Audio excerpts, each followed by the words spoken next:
Hello and welcome to a brand new episode of Go Ballistic here on the Scottish SunSport YouTube channel. Kris Boyd, as always, will be along in just a few moments to give his thoughts on what was a very dramatic weekend of Scottish Premiership action indeed. And don't forget, you want to get your views as well. So if you want to email us at goballistic@thesun.co.uk, we will put your comments to the guys. Now, before we hear from Boydie, we've got Gareth Law. Morning. Stellar Scottish Sun reporter Gareth Law making a special Go Ballistic appearance. Welcome. Good to be here, Jonathon. Just got over that dramatic ending to the golf last night. Oh, it was incredible, wasn't it? A lot more nervy than it needed to be. And yes.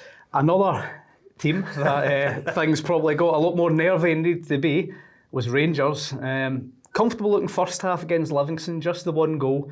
Second half, anything but comfortable. Need that 94th minute winner from Max Aarons to beat Livingston, but it is a win. Russell Martin's first in the league, of course. How close do you think he could have been to losing his job yesterday had Max Aarons not scored that goal? I think it's an obvious question to ask, Jonathon. I mean, it's not the first time it's been asked. I just think with this board in charge of Rangers, I think it's almost a too simplistic sort of question to ask. Certainly, it's not a simple answer to give. Certainly the way they've been, the time they've given him, the patience they've shown. I don't think you could say for certain that if they'd drawn yesterday, it would have been curtains for Russell Martin. I think they've clearly got behind him. They've clearly supported him. I just don't think that it would have necessarily been the end of things if it had finished one each. I think the first half they looked excellent yesterday. They looked like probably the team that he's been looking to the style that he's wanting his teams to play in. I don't know, possibly that plastic pitch actually maybe helped him with that, spreading the ball around and things like that. And you saw that first half and you thought, right, there's signs here. This is what he's been looking for and what he needs. Second half, that's when things changed. I think Livingston certainly, came out with a bit more intensity, played a bit more direct, and I think the defence, the Rangers' defence, there's still holes in that Rangers' defence. Even when Mo Salah scored, you look at the back line, the number of players in the box. I think there were about 7 Rangers players along that 6-yard line, and Mo Salah got in between. I think it was John Souttar and Antman. So I think there's still issues around that and the shape of that and the connections and things like that. And you thought this is going to be 2 more points lost. What you cannot doubt, I suppose, is the way the Rangers players kept playing right till the death. Yes, it was an injury time winner, but if that was a team that wasn't playing for their manager, then I think it wouldn't have finished in a victory. So. It's a long answer to your question about whether he'd have lost his job, but I think I don't think with this board we can just say if he'd drawn yesterday it would have been over. Absolutely, but got that win in the end. Big celebrations in the dugout, understandably, from Russell Martin, his coaching staff, the players as well. Fans also spilling onto the pitch as well. But then you'd kind of this bizarre situation where you've got this 94th minute winner, the euphoria, the fans roaring, as I said, some of them coming onto the pitch. And then it immediately switched into the chanting for Martin to go again. Have you ever seen anything quite like that? Certainly not in my time covering Scottish football, I don't think, Jonathon. I think there's been examples over the years. You think of maybe when Rafa Benitez went to Chelsea and with his Liverpool links and they never wanted him there, the Chelsea fans. You think of when Alex McLeish went directly from Birmingham to Aston Villa. There were protests and even when they were winning, the fans still didn't want him there. And I think also when Steve Bruce went to Newcastle after Rafa Benitez under Mike Ashley, there was a lot of discontent there. So I think there have been examples there. I think with this, the manager's not got his team performing the way the fans would like to see. I get that. I get that managers are not above criticism when it's merited, in terms of performances on the pitch, in terms of results, in terms of signings, all these kind of things, managers know it's fair game with that. I think this particular example is sort of straight across the line. I think, whatever Russell Martin seems to do right now, it's not right, whether it's his dress sense, his hairstyle, the fact he's a vegan, even though I think he's a vegan because that was due to his ulcerative colitis. So it's not a decision through choice, but everything is being jumped on, and that side of it is unfair. It's fair game in football criticism, but when it gets across to that personal line, I think the guy has shown a lot of strength of character. I think he mentioned in one of his interviews after the game yesterday that with his upbringing and we've read about his upbringing and his tough upbringing, this kind of stuff he can deal with it. But even then, fair play to the guy for coming back for more because there will have been plenty of people who would have buckled by now. And I mean, it must be so tough waking up every morning, going in there. But as he said from the outset, he wanted this job. This was a job he wanted. He knew what he was letting himself in for. So if he's true to his word, then this kind of reaction shouldn't really surprise him. But I think the bit where they stepped over the line, I do think that is wrong and unfair. And at the same time, it doesn't seem to be showing any signs of stopping anytime soon. No, but Martin himself, of course, has said the way that he can certainly control at least elements of it is by continuing to win games. Huge week for Rangers ahead. Sturm Graz in Europe on Thursday, tricky away trip that one, and then the other promoted team away from home again on Sunday in Falkirk. Now the pressure's certainly on in that one because that'll be another game Rangers will be expected and again have to win. But do you see a chance here for Martin to? He finally something to build on, doesn't he? Yeah, certainly needs something to build on, Jonathan. I think obviously the results haven't been there, but a run of results hasn't been there either. And so you had the win over Hibs. Then you have the defeat to Genk. Then you have the win over Livingston. He almost now needs not just wins, but he needs a run of wins and performances to go with it, Jonathan. I think that's what will at least give him a chance to stop some of the treatment he's getting. The rest of it then, as he said, wins and it should start to take care of itself. But we're ticking into October soon as well. So certainly league-wise, wins will be vital as well to catch up with the other teams who have started so well. Now, things not particularly rosy over at Celtic either. A lot of fan discontent there. You were there at Celtic Park on Saturday to take in the game against Hibs.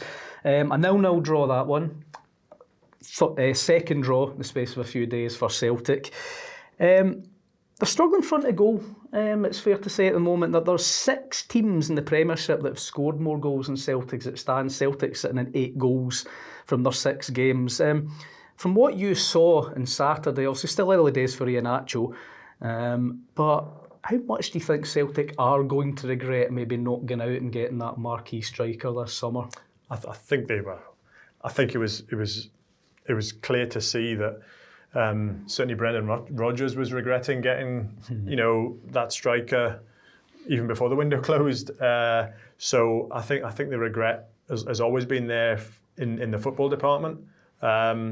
I think Iheanacho, you look at some of his runs on Saturday, he's obviously still not up to speed, 100% fitness wise, but you can see that he is that kind of that predator that was making the right runs. Finished 0-0 on Saturday, and it's hard not to be critical of that because it was drop points.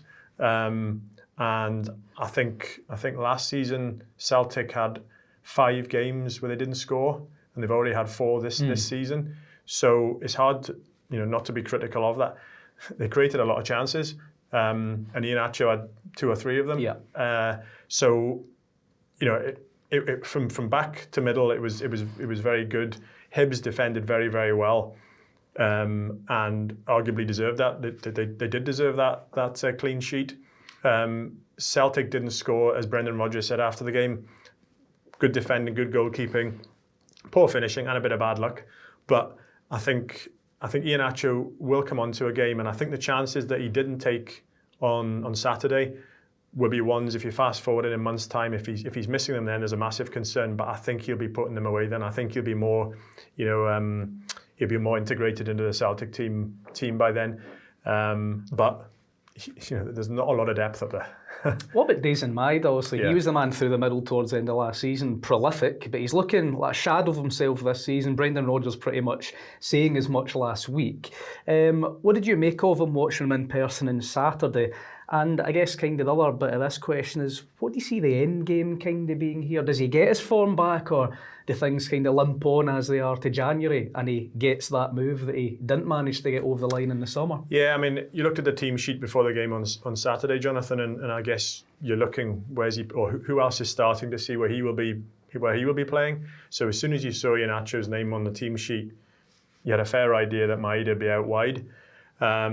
But he didn't show a lot at all. I mean, he made a couple of runs in behind, but still not showing any signs of returning to that guy who scored 33 goals and won all the Player of the Year awards last season. He looked. I mean, undoubtedly the whole transfer saga has played a part, but I also wonder as well. You know, he looked tired. And when you look at the games that he's played, not just for Celtic, you know, back and forth to Japan during international breaks, and I think that's got to play some kind of part. He's just had another kid. I mean, it's not making excuses, but sometimes I think it's very easy for all of us to just look at the guys on the pitch and forget that they've got stuff going on behind the scenes as well. So I do think, I just wonder if, like, all his travelling, all his game time, the way he plays as well, the intensity he plays with, is it inevitable at some point, you know, a guy like him is going to start to feel it a bit? And if there'd been more attacking options brought in by Celtic, he'd probably have gone. But equally, has he been allowed to have much of a break? Because, you know, Kyogo went in January, then he was the main man, you know, and Ida wasn't doing it, so he remained the main man. More than maybe Rodgers would have ideally liked. He would have liked to have maybe taken him in and out the side. So I do wonder if there's just a little bit of that as well. What's the end game? If he continues playing the way he is, he could struggle to get a move. You know, that is the thing now. So he has to up his game if he wants to have any chance of leaving in January. But to do that, Celtic will have to bring somebody in, because that was the whole reason he didn't leave in the first place. We'll just touch on one more team before we hear from Kris Boyd, Gareth, and that's a team that have now replaced Celtic at the top of the table. Yep. A team that certainly aren't having any problem scoring goals. Lawrence Shankland isn't either, now the top scorer in the SPFL era after scoring in Hearts' 3-0 win over Falkirk on Saturday. Top of the table, things going very well. Derek McInnes not getting drawn in the talk of potential title contenders just yet. But just how special a season could Hearts be on for here, do you reckon? Yeah, I mean, there were the big noises made at the start of the season from Tony Bloom about what he wanted to do. You can't argue with it, can you? At the moment, you look at it, you've got a manager who's been around, you've got a squad of players that's got real depth, you've got a guy like Shankland up front who we all know can score goals. I found it bizarre last year when Neil Critchley kept playing him in that deeper role. You'd turn up and he was almost like playing in a midfield role. Behind James Wilson, so you know it's not rocket science. You play, you know, put round pegs in round holes, and as Derek McInnes has repeatedly talked about, there isn't many better at putting the ball away than Lawrence Shankland on his day, and the way that they're playing for the manager, they've got a system there that works. You know, the guys who they brought in have, you know, properly clicked. I think the systems suits them all. It'd be fascinating to see the data behind the scenes. You know, the data that they've relied on to bring these guys in. But we saw it, and it's been mentioned 12 months ago. Aberdeen were the team that were in form, and we were all talking about, you know, will there be a team that will split the old firm? And at times, you know, you looked at the Aberdeen team 12 months ago and you thought, you know, but we've seen it before as well. So Derek McInnes isn't getting carried away. But I think, I mean, they'll obviously be secretly happy with what's gone on there. But, you know, I think the business end will come once they've played every team out there. And they can certainly handle injuries. They can handle suspensions. I think maybe the right back area is the only kind of area you'd probably look at as where there might be a potential weakness there if there was another injury. but the goalie they brought in, he seems to look decent. And yeah, so I think we'd all like a bit more competition at the top, wouldn't we? And for it to continue for longer. I think that would help, keep everybody talking about the season. So hopefully they can sustain it, and we see a proper challenge. Yeah, they've certainly got all the parts to be able to do that, Jonathon. Well, Kris Boyd been expecting big things from Tony Bloom's investment. Looks like we're getting that already. We'll hear from him on that and everything else in just a moment. But in the meantime, thank you very much, Gareth. Great addition from yourself today. Fancy coming back? Well, big shoes to fill. Literally. Yeah. Right, as promised, just a little bit later than usual, we are joined live from Ayrshire by none other than Kris Boyd. Boydie, how you doing? Surprised you didn't get involved in those wild celebrations at the end of things at Livingston yesterday? I think I was the only one. Well, to be fair, I mean, I think it was just a relief for Russell Martin, obviously, to get that victory. And as I said yesterday after the game, we can't sit and criticise Rangers for losing games and then continue to criticise them when they when they win games. So, I mean, it would be a big relief for Russell Martin, the staff, the players, and I think because of the run that Rangers have been on, that just that relief to get that victory the way it happened right at the end is it's obviously fantastic for the ones I mentioned there, the manager, the staff, and the players. But I think the disconnect and the discontent and the stands is still there. That was evident as soon after the goal was scored, and I don't think the Rangers fans are we're definitely not too enamoured that Russell Martin is the manager.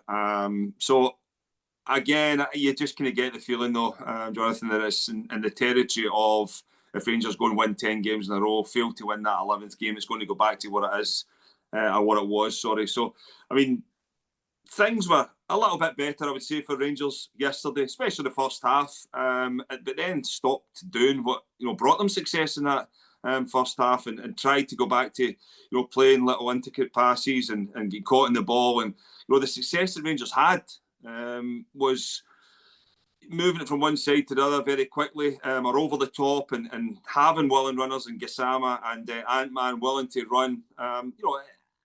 You look at the first half. I mean, yeah, Livy started okay, the couple of shots early doors, but I mean, Rangers could have been at least 2 or 3-0 up, and it would have been a total different game. But the second half was and would be a concern for Russell Martin again. Obviously, we talk all the time about this style of play Russell Martin's trying to imprint, this possession-based style. That went out of the window in the second half, and it's not for the first time this season. Towards the end of a half, when Rangers are chasing a game, they're kind of just throwing everything at it. They're chucking the ball forward more, things like that. Is an argument that Rangers maybe look better and more dangerous when they actually chuck the manager's tactics out and go that way instead? Well, I mean, I think when you look at the first half, and I know because Livingston, the way they played, the high line, none of the back four were really that quick or quick enough to deal with Rangers when, as I said, they got that switcher play, they got it in behind, they were able to get willing runners getting forward. Whether it was, and even the time they went through the middle, Miovski's got to score, but Raskin was playing up there, Asgard was floating around, and there was a connection further up the pitch for Rangers, but the second half, that just totally disappeared. As I said, Russell Martin keeps speaking about the anxiety, but I don't quite see where there was any reason for Rangers to be anxious in that second half. You're 1-0 up. Russell said, it was his own words, that it was one of the better performances of the season in that first half. Why would you need to be anxious going back out? You're 1-0 up. No disrespect to Livingston, and I said that a couple of times yesterday as well. They are a promoted team. It's not as if they're in great form themselves. I mean, this myth of going to Livingston or the spaghetti ad before, that it was a fortress. I mean, it's not been a fortress for ages, but everybody, because of a few years ago where Livingston were able to spring a surprise on, a couple of the big guns back in the day, that everybody thinks, it's a really hard place to go. I mean, I think Livingston won 4 or 5 games the year they went down. Last year in the Championship, yeah, they won games, but I don't think we can judge that on the opposition they're up against right now. So, this myth that's out there that going to Livingston is a hard place to go, it shouldn't be, especially for Rangers with the money they've spent, the players they've got in that team. They should be doing a lot better, and that's why, for me, I don't quite get where the anxiety or why Rangers players would feel anxious on the pitch, because they had played well the first half, and then the second half, as you say there, they went back to giving Livingston an opportunity to close them down further up the pitch by playing, shorter passes, by playing it into the wide areas, and all of a sudden there was throw-ins, that Livingston could throw in the box, by switching off and not being alert to, because Livingston had chucked a couple of long throw-ins, Rangers went back into the box and decided to pick up and switched off a couple of times, and Livingston took early throws. And I think that's where the goal comes from as well. An early throw ball into the box as well. It wasn't a long throw in the box. So, they'd switched off a couple of times there as well. And, you could have put the kettle on at half time for Rangers coming out and expecting this performance to happen, because that's what seems to be happening right now at Rangers. And then after that, once the goal goes in, Rangers then seem to, spring back into life and then ask questions of Livingston. And, Russell goes to his bench and throws on every attacker he's got and hopes that something is going to happen. But again, I'll say it, I can't quite work out why managers, and Pep Guardiola is the exact same, all the elite are the exact same. If you get to the end of a match and you're trailing or you need a winner, and all you see is balls being smashed in the box, crossed in the box, thrown in the box, wherever it may be, to get it into there, and you've got 3 or 4 strikers on, you're asking questions for the opposition, and you've only got a short period of time, say 5 minutes or whatever, to get back in the game. If that's, for me anyway, if that is what you're telling us is the best way to score a goal, why don't you start games of football like that? I don't get it, and I'm not one who's saying dinosaur, launch everything into the box. But if you're saying going direct, get 2 strikers on the pitch, get a couple of wingers that can cross the ball. You seen it yesterday. What was it? Down one wing, cross into the box. The other wingers coming into our side. He keeps it alive, and you've got bodies in the box. I must say, I don't know if you want to touch on, if we've got time to touch on James Tavernier. I mean, yep. His form has been excellent, considering the worrying thing would be that, Russell was probably wanting him out the team when he changed it a few weeks ago. But, he's bounced back. Speak about characters, albeit his Rangers career has not been, one that has lifted trophies.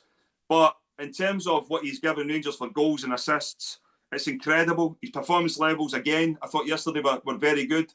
And considering he wasn't going to be Rangers' first choice right back, to be sitting top goal scorer in the league at the end of September with 3 goals.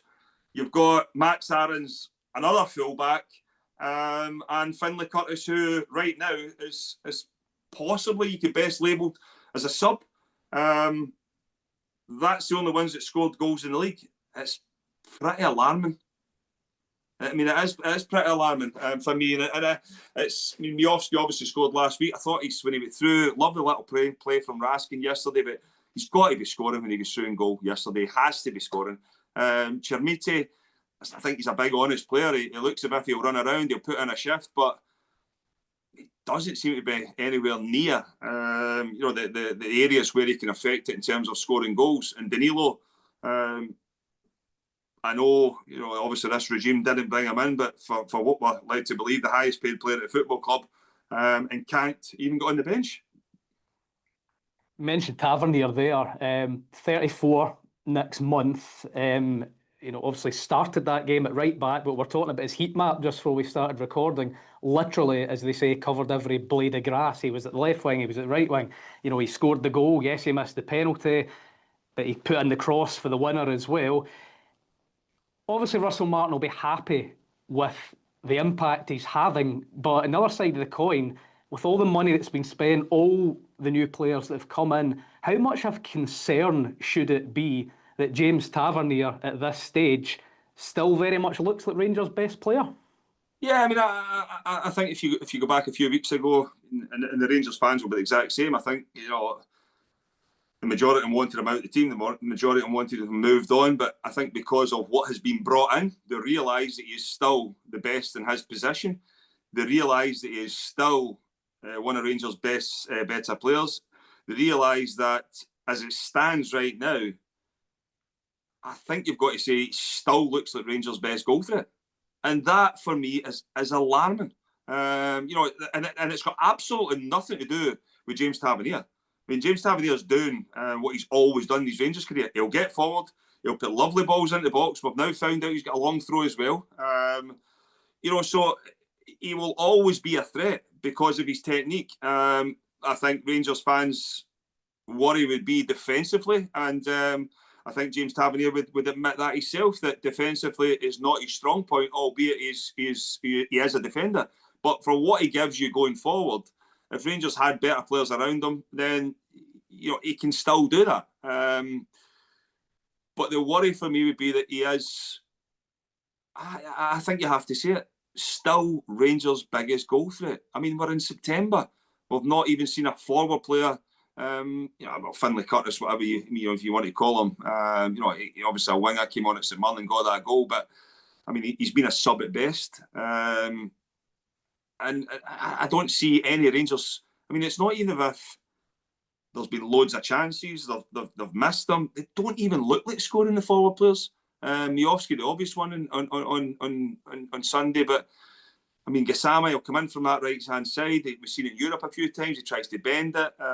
He's been unlucky a couple of times, but you've got to be looking for more. Ant-Man, again, you've got to be looking for more in and around the action area where you feel as if you can get the ball in the net. Because, I mean,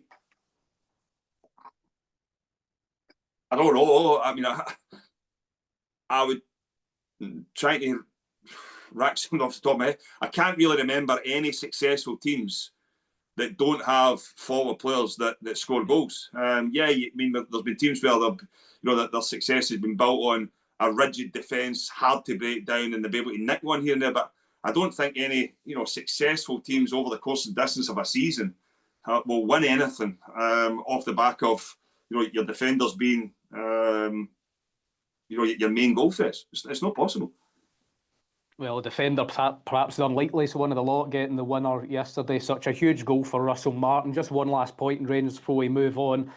Obviously, that'll keep Martin in the job for now. We know that's certainly going to be the case. He got his first League One under his belt. But that fan pressure, as you mentioned, that's as intense as ever. Before the game, entering the ground, he was getting jeered, booed. During the game, the chants are there. Right after a 94th minute winner, the fans are even chanting for him to go once again. I just wonder, do you think it's unfair in any way? Eh? I was just saying, do you think the level of anger, the abuse, if you like, being put towards him is unfair in any way? I mean, I think a lot of Rangers fans didn't want him there in the first place. I put my hands up. I felt as if it was a good appointment in terms of that style of play, but we've yet to see that style of play. I think from a human aspect, I don't think it's nice. I think that you've got to take, you've got to look at the human aspect and the impact it will have on a person. Especially even yesterday when you've got that joyful moment of you're just scoring and you feel as if, right, I just need to get out of the tunnel because I can't really go and enjoy it. But I mean, I've said it before, Jonathan. There's a bigger, the bigger picture for me is I think that it's not. It can't always just be the manager, and I feel as if at Rangers over a period of time now that has been the case, where it's always been the manager that's lost his job. There has been, a lot of players that have been there over a period of time that have failed to deliver, have been moved on now. There seems to be, or there has been, a new recruitment. And Dan Purdy and Kevin Thilwell have came in, and they've decided to take it down the route of going back to the English market as well, which I don't think has served Rangers well over a period of time now, and that's the proof's in the pudding with that. But the recruitment right now, I always say if you're going to get better, you need to bring in players that are better than what's already there. And I don't really see that being the case, hence the reason why I can understand why Russell's tried to move a few of the old guard on, and but he's now had to go back to them. And I think that when you think of James Tavernier, obviously Conor Cody was the one that he's wanting this summer. Well, why was that not done at the time? John Souttar's found himself still playing, and I'm not saying that Russell Martin wanted to move him on by any stretch of imagination, but he was wanting Conor Cody. Conor Cody plays on that right hand side, so I think you can put two and two together there. John Souttar's coming out of contract. You then look at Nico Raskin, Diamonde. It's guys that are already been there that you feel as if that right now I don't think Russell Martin can do without. And for the turnover of players that Rangers have had to make in the summer, it would be a little bit worrying that we've not seen the impact that you thought you would have from the new players. Whether, and we've seen it before, you might be able to do it at other clubs, but the shirt does weigh heavy on a lot of people, and right now that seems to be the case.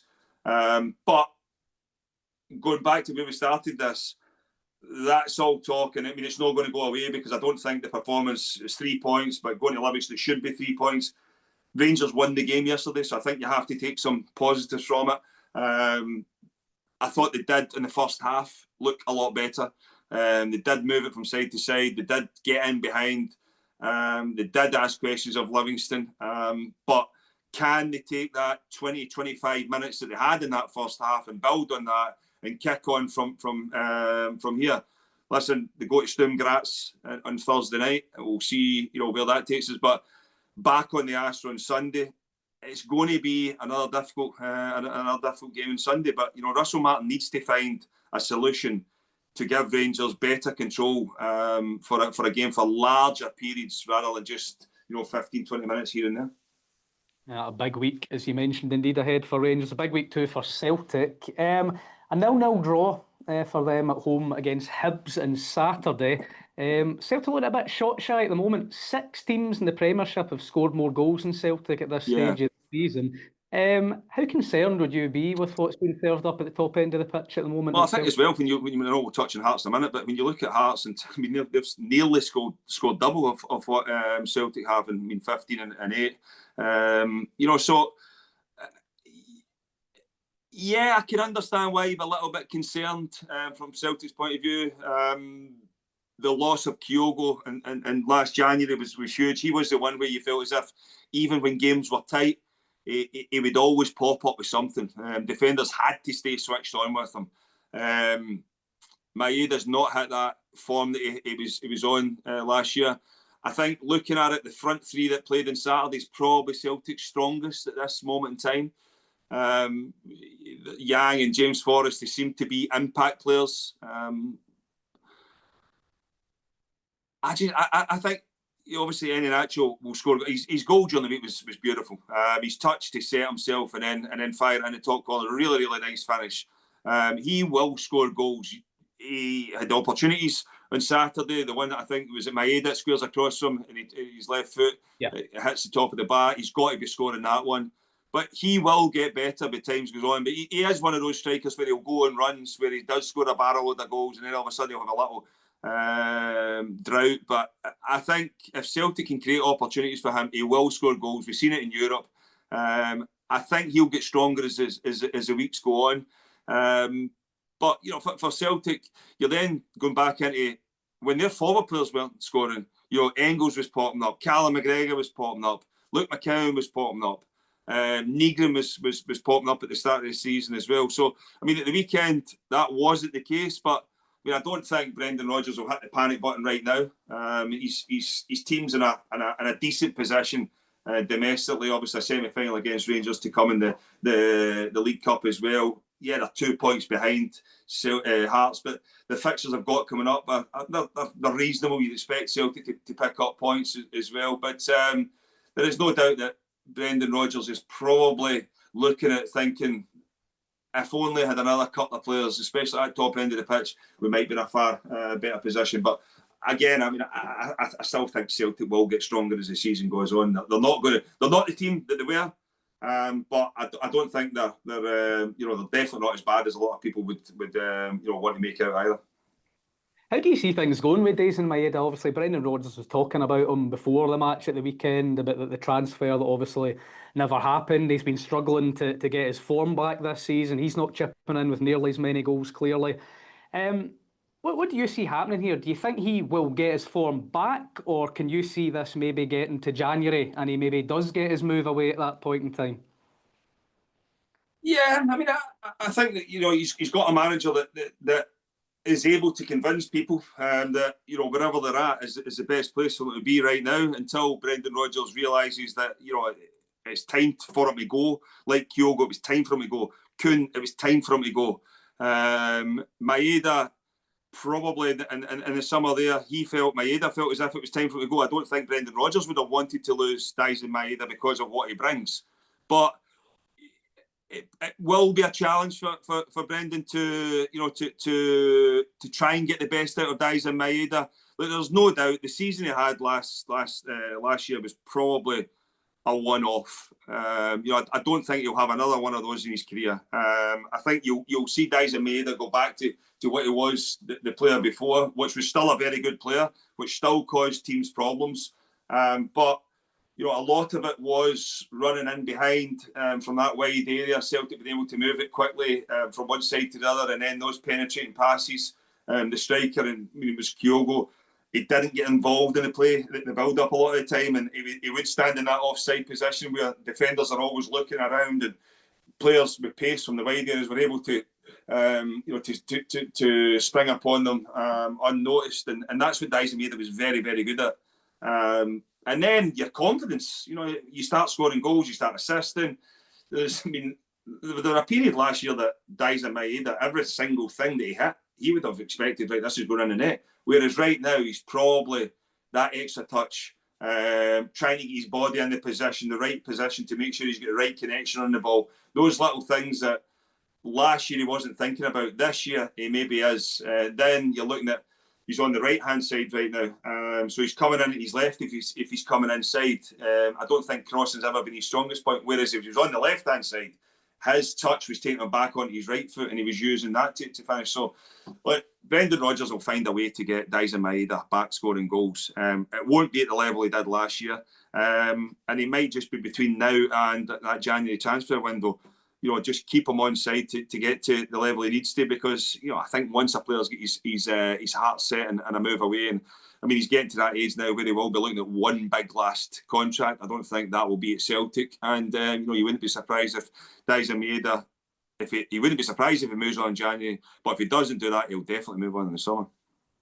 You obviously mentioned Hearts, brilliant weekend for them. Now top of the table, 3-0 win over Falkirk.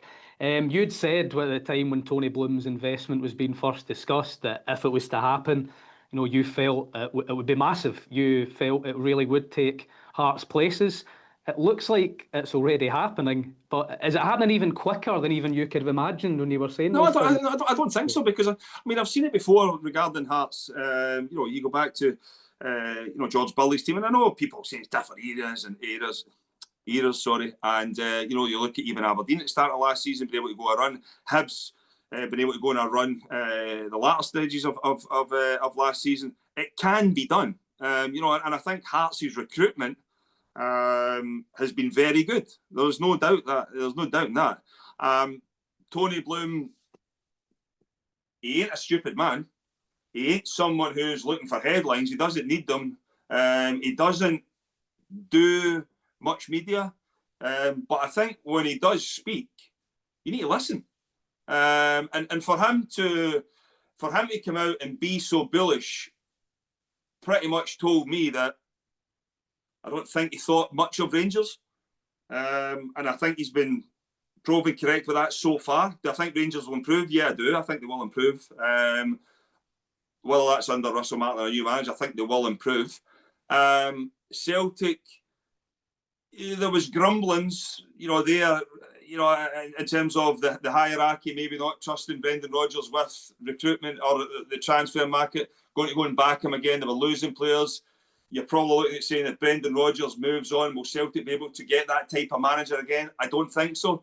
So if you put all of that into the mix, Tony Bloom's a very intelligent, calculated man that if he is he's probably felt, I've got a manager that knows how to win games of football in Scotland.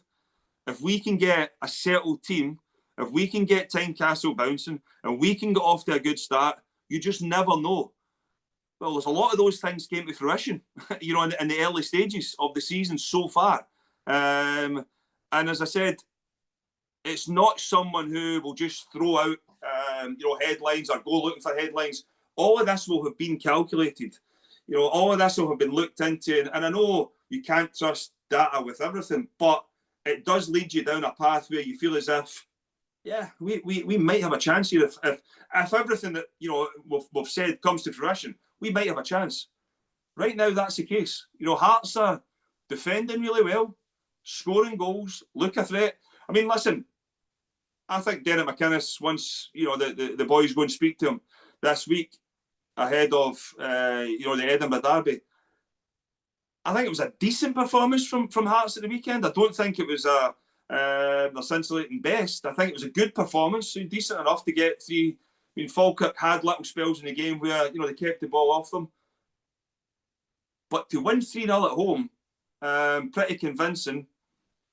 They're in a good place, Hearts. They're in a good place. But again, you look at the next 4 games, the derby at the weekend will take care of itself. Then I think they go to Rugby Park. Then it's Celtic. And then I'm not sure who the next one is. It's St Mirren again.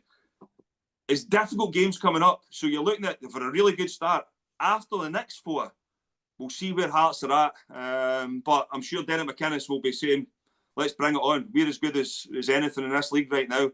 We can see where we go. And if they can get to January, Tony Bloom will reinvest in the squad again and go. So I wouldn't maybe get ahead of schedule right now in terms of winning the league this year. But where they're at, the longer it goes on, you never know. Hearts obviously aiming high at the moment. Aberdeen not really aiming anywhere, at the complete opposite end of the table. No goals, 9 conceded, no wins, 2-0 defeat to Motherwell at the weekend. Jimmy Thelin still trying to at least outwardly remain defiant, but is that, if it's not done already, is it getting close to being done? Yeah, I mean, I think when you look at, I think when you look at Saturday, I mean, I felt as if going back to the Motherwell game, the previous weekend in the Cup, it was a huge game. Huge game. You know, Aberdeen have been used to getting to semi-finals and finals and even winning cups, or winning a cup now.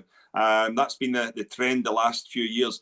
So to now, you know, obviously be knocked out with a home game against Motherwell, I felt as if, right, there are going to be questions asked. Big pressure going to Tannadice on Tuesday night. We're thumped.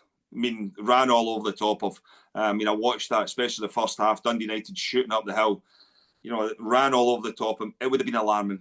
It would have been. Second half, obviously, United came out, get the goal, and then, you know, Aberdeen had a little spell, but nothing to write home about. I thought they were a little bit better at Fir Park. I thought they were decent at Fir Park on Friday night. On Saturday night. But when things are not going your way, I mean, the opportunity presented Aberdeen right at, you know, 90 minutes. You're thinking at least have a shot on goal, at least move it, get a shot, and if you're not going to, you've got to slip somebody in. I mean, Aberdeen had 3 or 4 runners after that, but then to go up the pitch and lose the goal. I mean, if you're not going to win it, you can't lose the game. I know it's a mistake from Meathoff. I have no clue what he's doing. No clue. No idea what he was doing. Then the penalty kick's a penalty kick. But again, it's another 2 goals conceded. It's another game that Aberdeen haven't scored. I've said this squad has been backed. Jimmy Thelin has been able to invest heavily in this squad. Players are not producing. I said it can't always be on the manager. But right now, Aberdeen, Dave Cormack has backed Jimmy Thelin to the hilt. Does he change now? Does he go does he go somewhere else? Do you look at, you know, there's no doubt that Stephen Robinson's someone I look at and think deserves a crack at a bigger club. Is that somebody that would fit Aberdeen? Maybe. You know, you've got to look at the start that Motherwell have had and, you know, how quickly the manager's been able to turn that around there. The Scandinavian link there as well. You know, because there's a lot of you know, that type of players that are at least played in Scandinavia. Do they maybe look there? But whatever happens, Jimmy Thelin can't keep dining out in the Scottish Cup. You know, it's they have a huge game against Shakhtar Donetsk on Thursday night, and then is it Dundee at home on Sunday? Yeah. You know, I don't know. I don't know when this ends, but it can't continue. I mean, for 6 games into the season, Aberdeen not to have scored a goal. Yeah, maybe a little opportunity at the end of the game and Saturday night, but it's not as if they're knocking down the door and saying, "Oh, we're nearly scoring every game we play." It's not been the case. I think Thursday could be a big game for Jimmy Thelin, and then obviously Dundee. But you're then getting back to the territory of similar to Rangers in a way. Even if you win a game, you come back and then you lose a few after the international break, and you can't keep just saying, "All right, we're going to get one result," and then we don't win for 4 or 5. Then we get one result. If you can see progression, if you can see improvement within the team, yeah, there was a little bit on Saturday night, but off the back of 2 really poor performances against Motherwell at Pittodrie, and obviously that performance at Tannadice. So I don't quite see where Aberdeen's going to where they're going. And Dave Cormack will have, and his board of directors, they've a big decision to make. You know, whether they continue to stick with this, or they have to say, right, enough's enough. But I must say as well, good couple of results for the weekend for Kelly. Good result, Tannadice. Good result for them going up there. Didn't expect it, but Stuart Kettle will be absolutely delighted with that. Again, St Mirren, I wonder if Big Sutty had them on as well, watching them. Another victory at home. You enjoyed watching it? I would enjoy watching that one. Phillips with a goal there as well. So I mean, I think for those two, you know, Stuart Kettlewell was probably, again, he wasn't. I don't think it was Kilmarnock fans his first choice, but the one thing about him, he's answered the critics so far. Good result. St Mirren obviously that victory as well, up to 3rd. So everything's rosy in Paisley as well. It is indeed. Nothing's rosy down in Ayrshire where you are. As no, always, it's definitely not. I'm just looking at this window right now. The heavens have just opened. Oh, lucky you. You've got windows. Boyd, as always, thanks as ever. And we'll catch you here again next week. Thank you very much. Thank you. Cheers.